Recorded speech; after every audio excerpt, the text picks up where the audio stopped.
नमस्कार विद्यार्थियों, इस वीडियो में आप बहुत ही आसान तरीके से लंबवृत्तीय बेलन से संबंधित प्रश्न को हल करना सीखेंगे। तो विद्यार्थियों, यहाँ पर लंबवृत्तीय बेलन से संबंधित पहला प्रश्न कुछ इस प्रकार है। लंबवृत्तीय बेलन की ऊंचाई की माप 35 सेंटीमीटर तथा इसका आयतन 440 सेंटीमीटर क्यूब है। आधार की त्रिज्या ज्ञात कीजिए। अर्थात इस प्रश्न में हमें बेलन की ऊंचाई की माप 35 सेंटीमीटर दे रखी है और इसका आयतन 440 सेंटीमीटर क्यूब दे रखा है और लंबवृत्तीय बेलन की आधार की त्रिज्या ज्ञात करने को कह रहा है। तो चलिए हम लंबवृत्तीय बेलन की आधार की त्रिज्या ज्ञात कर लेते हैं। तो यहाँ पर हम लिख लेते हैं हल।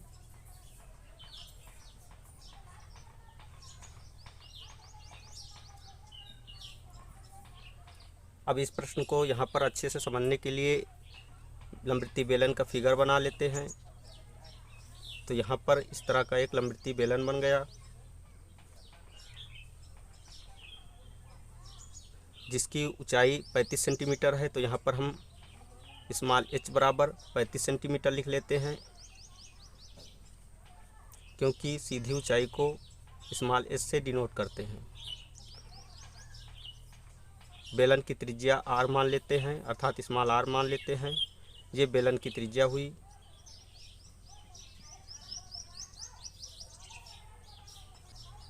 तो यहाँ पर लिख लेते हैं दिया है, अर्थात जो प्रश्न में दिया है उसको लिख लेते हैं। दिया है बेलन की ऊंचाई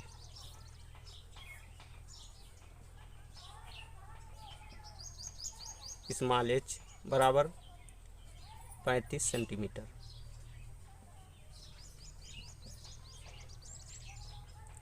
और क्या दिया है? बेलन का आयतन। तो यहाँ पर लिख लेते हैं तथा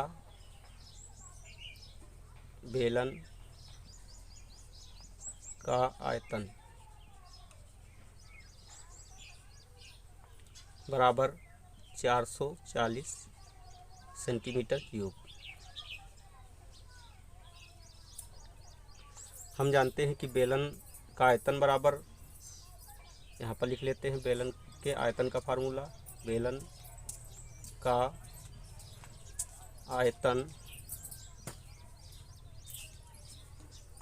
बराबर पाई r स्क्वायर h होता है।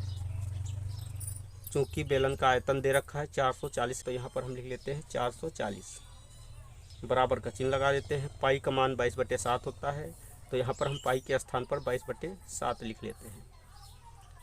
गुणे का चिन्ह लगा देते हैं।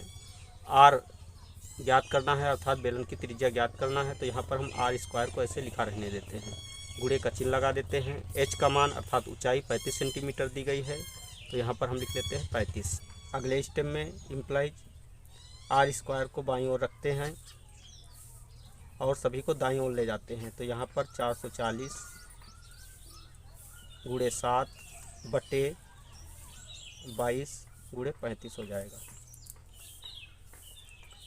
अब 22 एकन 22, 22 दूना 44, 7 एकन 7, 7 पचे 35, और जो शेष बच गया है उसको लिख लेते हैं। तो इम्प्लाइज अगले स्टेप में r स्क्वायर इक्वल टू, ऊपर 20 बच रहा है तो 20 लिख लेते हैं, और हर में 5 बच रहा है तो 5 लिख लेते हैं। अब 5 से 20 को भाग देते हैं तो 5 को 20, अर्थात भागफल 4 प्राप्त हो जाता है। तो यहाँ पर इम्प्लाइज r स्क्वायर बराबर 4, या कह सकते हैं r बराबर 2 सेंटीमीटर। तो विद्यार्थियों, इस प्रकार बेलन की त्रिज्या 2 सेंटीमीटर प्राप्त हुई। यही आंसर है। तो विद्यार्थियों, इस वीडियो में हमने बहुत ही आसान तरीके से यहाँ पर दिए गए क्वेश्चन को हल करना सीख लिया है। अगर आपको हमारी वीडियो अच्छी लगे तो हमारी वीडियो को एक लाइक दीजिए तथा चैनल को सब्सक्राइब कीजिए और बेल आइकन को प्रेस कीजिए, ताकि आने वाली ऐसी ही हर वीडियो का नोटिफिकेशन आपको मिलता रहे। जय हिंद।